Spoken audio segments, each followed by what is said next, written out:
वाहन चालवणाऱ्यांच्या कामाची बातमी आहे। 1 मार्च 2025 पासून सरकारनं वाहतुकीचे नवीन नियम लागू केलेले आहेत आणि हे नियम जर फॉलो केले नाही तर तुमचा खिसा रिकामा होऊ शकतो। दंडाची रक्कम नेमकी कितीने वाढलेली आहे ते आपण बघूयात।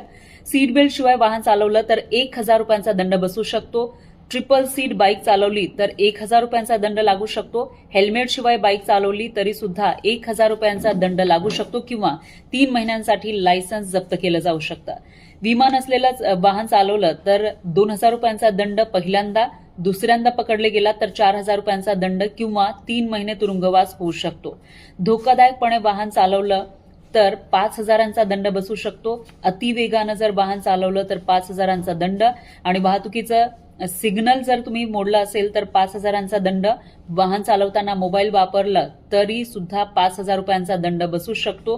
ड्रायव्हिंग लायसन्स शिवाय वाहन चालवलं तर 5000 रुपयांचा दंड असेल। त्याच्यानंतर आपत्कालीन वाहनांना रस्ता दिला नाही तर 10,000 रुपये एवढा दंड भरावा लागू शकतो।